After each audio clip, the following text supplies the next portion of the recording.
한 가지는 국에 있는 독을 없앤 기적이고, 다른 한 가지는 떡 20개로 100명을 먹인 기적입니다.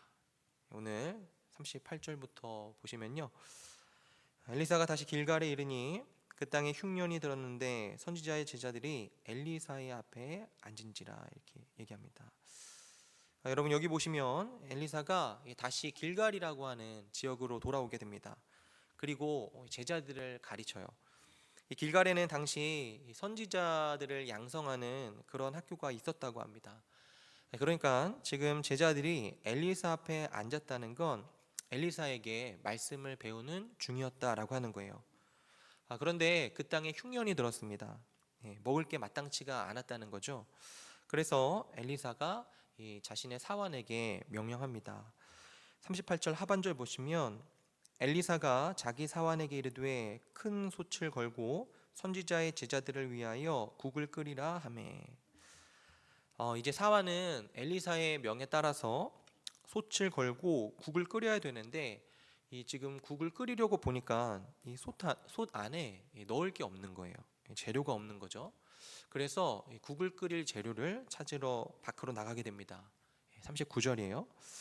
한 사람이 채소를 캐러 들에 나가 들 포도 덩굴을 만나 그것에서 들 호박을 따서 옷자락에 채워 가지고 돌아와 썰어 국 끓이는 솥에 넣되 그들은 무엇인지 알지 못한지라. 이 사환이 재료를 찾으러 밖으로 나갔다가 이 들 포도 덩굴, 야생 덩굴을 만납니다. 그리고 거기에서 들호박, 그러니까 이 야생 열매를 따가지고 돌아온 다음에 솥 안에 넣게 돼요. 40절이요. 이에 포다가 무리에게 주어 먹게 하였더니 무리가 국을 먹다가 그들이 외쳐 이르되 하나님의 사람이여 솥에 죽음의 독이 있나이다 하고 능히 먹지 못하는지라. 여러분들 아마 이 사환이 구해온 식물, 이 열매에 문제가 있었던 것 같습니다. 그러니까 이 독성이 있었던 식물이었던 거예요. 요리할 때는 몰랐는데 이게 맛을 보니까 막 쓴맛이 드러나면서 이 제자들 중에 누군가가 소리를 친 겁니다. 하나님의 사람이여 이 안에 죽음의 독이 있습니다, 이렇게 말이죠. 그랬더니 41절에 엘리사가 이렇게 이야기합니다. 엘리사가 이르되 그러면 가루를 가져오라 하여 솥에 던지고 이르되 퍼다가 무리에게 주어 먹게 하라 하매 이에 속 가운데 독이 없어지니라. 그러니까 해독이 되었다는 거죠. 정리하자면 먹을 것이 귀할 때에 뭔지도 모르고 재료를 가져와서 끓였는데 문제가 생긴 거죠.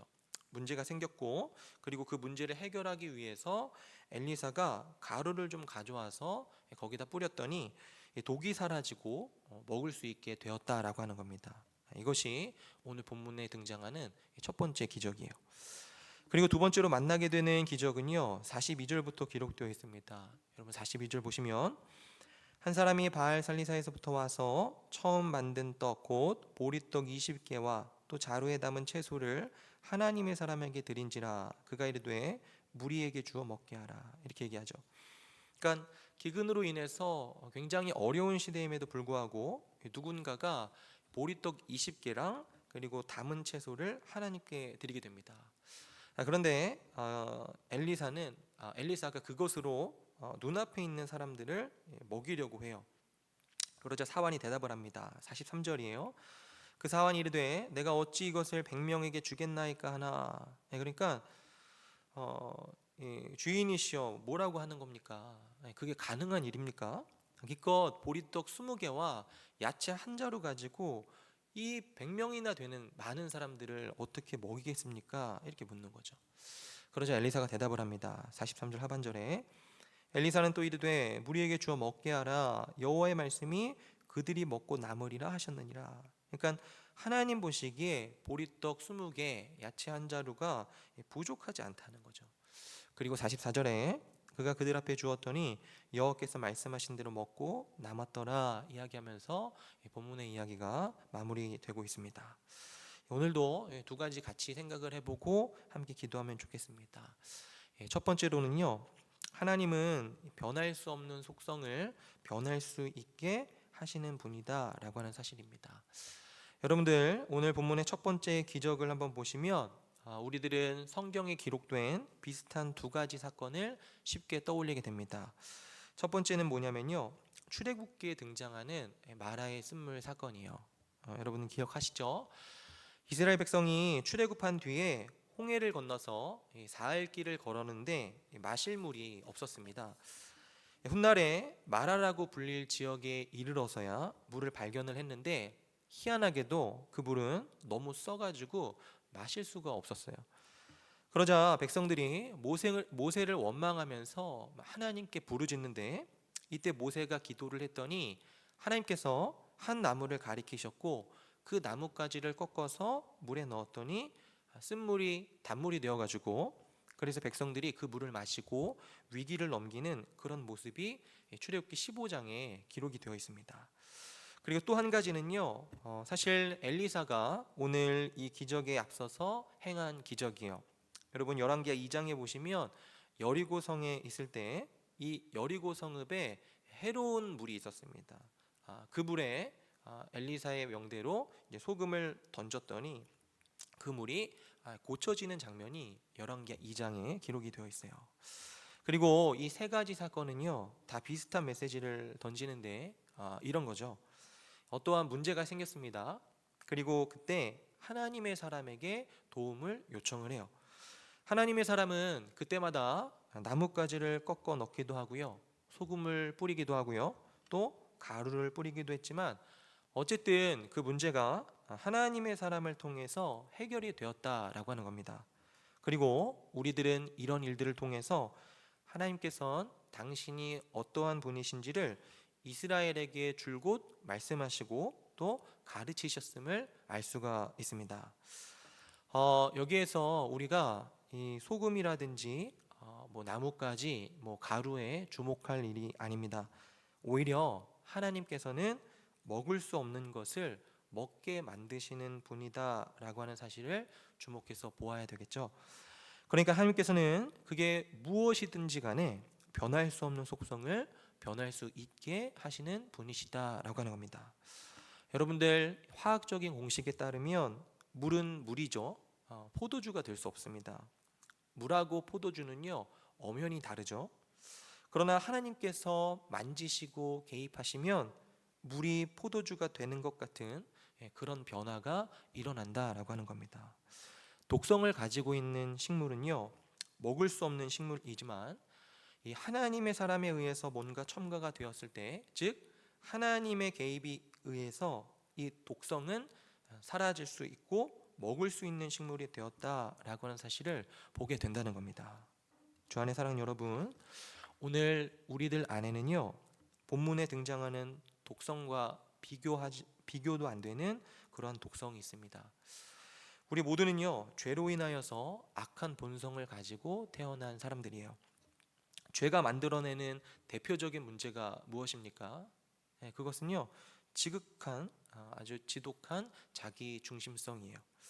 무엇을 하든지 자신밖에 모르는 인생, 지극히 자기 중심적이어서 뭘 하더라도 나의 이익만 추구하는 그런 본성을 가진 사람들에게 하나님의 말씀이 그 안에 들어가면요, 하나님께서 개입하시면 우리들은 그때 비로소 진정한 변화를 경험하게 된다는 겁니다.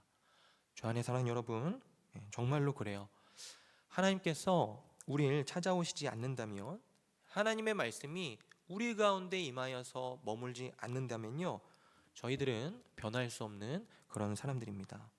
그러나 하나님께서 개입하시면요, 인생은 정말로 변하는 거죠. 아름답게 말입니다. 오늘 이 아침에 변할 수 없는 속성을 변하게 하시는 그 하나님을 붙드시고 또 바라보시며 그 주님과 동행하시는 그런 귀한 하루로 사시기를 주님의 이름으로 축원드립니다. 두 번째로는요, 공급하시는 하나님을 기억하는 거예요. 우리들은 오늘 본문에 등장하는 이 두 번째 기적 사건을 통해서도 성경에 기록된 비슷한 두 가지 사건을 아주 자연스럽게 떠올리게 됩니다. 바로 오병이어와 칠병이어 사건이에요. 예수님께서 이 땅에 오셨을 때 사람들이 먹기엔 아주 턱없이 부족한 음식으로 수많은 사람들을 배불리 먹고도 남길 만한 기적을 행하셨죠. 그리고 이것들이 공통적으로 전하는 메시지는요, 아주 간단합니다. 하나님께서 공급하신다라고 하는 거예요. 여러분, 하나님께서 기근이나 어려움 중에 당신의 백성을 공급하신 일에 대한 예시는요, 성경에 너무나도 많이 기록이 되어 있습니다. 사르밧 여인의 집에 밀가루와 기름을 채우신 일도 있고요, 과부 집에 빌려온 그릇들에 기름을 채우신 일, 또 이스라엘이 광야를 지날 때 만나와 메추라기로 먹이신 일, 그리고 이스라엘이 물이 없을 때 반석을 치셔서 반석에서 물이 나오게 해서 백성들을 먹이신 일 등등 굉장히 셀 수 없이 많이 있습니다. 주 안에 사는 여러분, 하나님께서는요, 정말로 당신의 백성의 다양한 필요를 돌보시고 채우시는 하나님이십니다. 우리들은 오늘도요, 하나님께서 우리들의 삶에 계속해서 공급해 주시고 또 우리들의 삶을 돌보고 계신다라고 하는 사실을 기억할 필요가 있어요. 왜냐하면 우리들은요, 너무나도 쉽게 이 사실을 잊어버리고 살아가기 때문에 그렇습니다. 여러분, 하나님은 여전히 우리의 삶을 돌보시고 인도하고 계시며 공급해 주시는 하나님이십니다. 오늘 하루도 이 사실을 신뢰하시기를 바라요. 그리고 그러한 하나님을 지속적으로 바라보고 붙드시면서 하나님이 기뻐하시는 믿음의 삶을 살아가는 저와 여러분들의 오늘 하루가 되었으면 좋겠습니다. 제가 기도하도록 하겠습니다.